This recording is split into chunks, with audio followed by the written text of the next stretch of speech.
Alright, I'm going to talk about a certain topic that I think is pretty important to every house in the country, and that is home defense.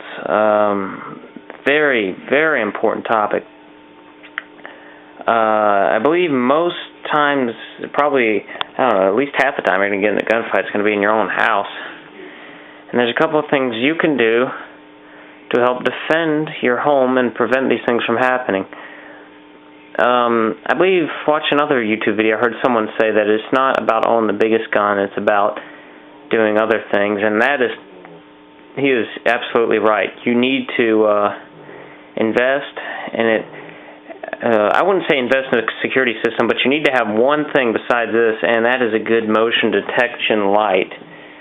That right there will deter most crooks from your house. If they pull in your driveway and a light comes on, they're going to say, this guy, either he's ready for this, or, I'm going to get caught out here in the light, that kind of thing. And usually they'll try to find another house if they're intent on breaking in.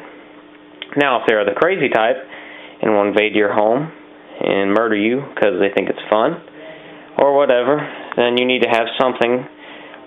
Watching Miller USAF's home defense video, he made an important topic. A lot of people downed him because he had a high point, and he just said that you need a cell phone, the high point, and some ammo. And that's basically all you need, guys, to be honest with you. He was right. You need something to provide a reasonable defense if the situation goes bad, and you need something to communicate with the outside world. Repeating his points, it's kind of a mixture of all the different home defense videos I watch. And that's absolutely right. The gun has been safety checked. I can't really do it one hand, guys. I'm not going to waste time on it because I can't do it with one hand. But I've already done a safety check. There's actually the round that came from the chamber. But you need something that provides a reasonable defense in case the situation goes bad, and something that's maneuverable. I'll add that in there. A defensive light isn't a mainstay. I don't even have a defensive light. You can call me unready.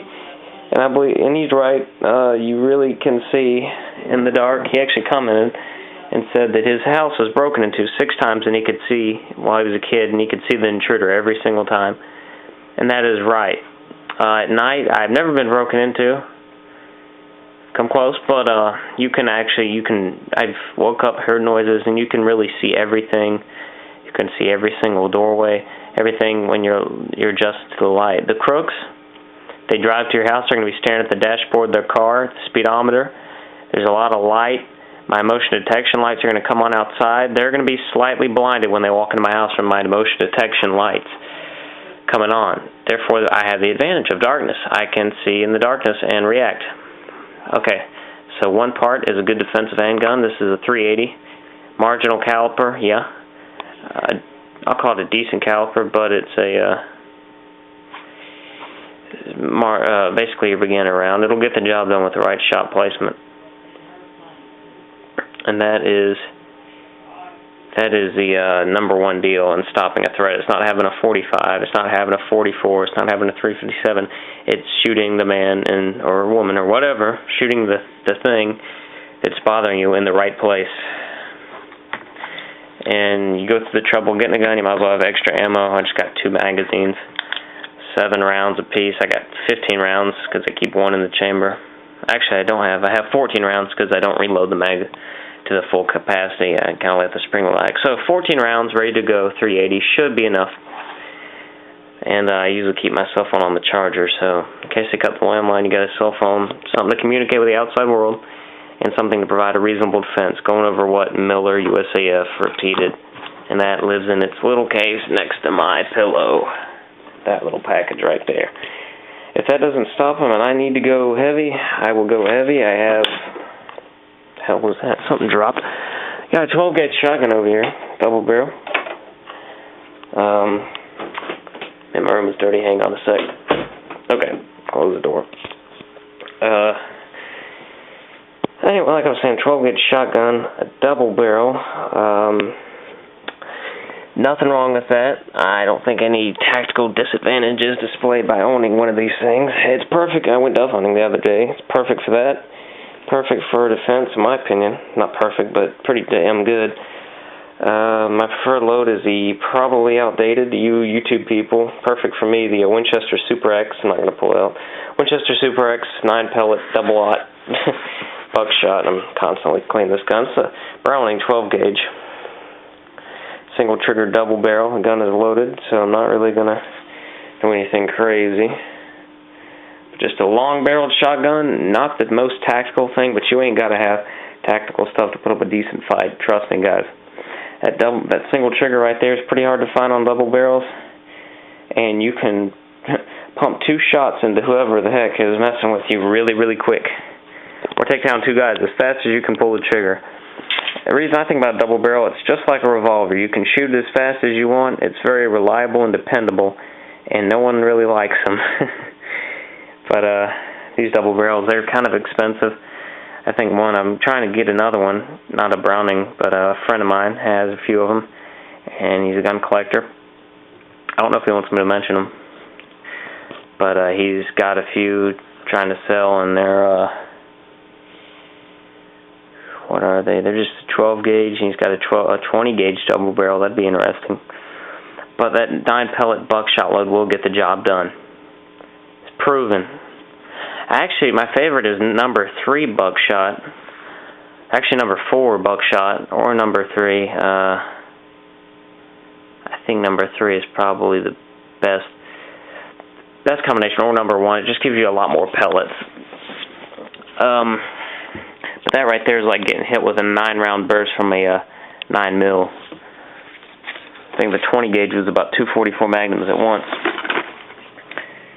Right here we have the, I'm trying to get a 20 gauge pump, by the way. Stay tuned, I'll probably get one in a day or two.